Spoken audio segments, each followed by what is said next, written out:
Alors non, les hommes préhistoriques ne mouraient pas à 30 ans et je vais t'expliquer pourquoi.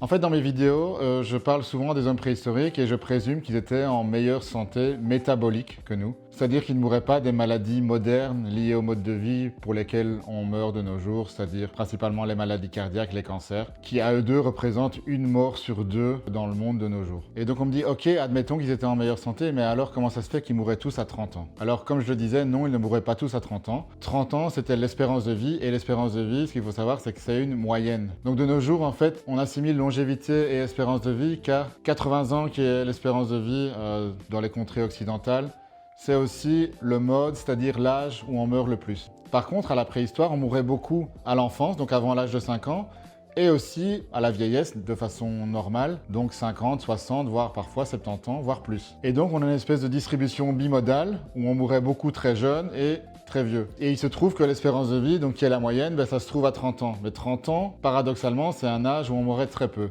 Et surtout, à la préhistoire, on ne meurt pas des mêmes raisons pour lesquelles on meurt de nos jours. À la préhistoire, on mourait d'infections, car on ne pouvait pas les soigner, on n'avait pas d'antibiotiques, donc la plupart du temps, ça devenait une septicémie, et ça menait malheureusement à la mort. Des blessures, simplement des accidents qui n'étaient pas soignés, parce qu'à l'époque, on n'avait pas la technologie pour soigner ça. Aussi simplement des complications de grossesse, ou des complications à l'accouchement, qui arrivaient très très souvent. Et aussi la famine et la malnutrition, qui étaient monnaie courante à la préhistoire. Et donc le fait que la mortalité infantile n'existe quasiment plus, c'est un phénomène assez nouveau. Il y a encore quelques siècles, c'était très fréquent de voir des enfants mourir avant l'âge de 5 ans. Et du coup, pour conclure, je dirais que si l'espérance de vie a tant augmenté au cours des derniers siècles, ce n'est pas parce qu'on meurt plus vieux, c'est simplement parce qu'on a arrêté de mourir très jeune.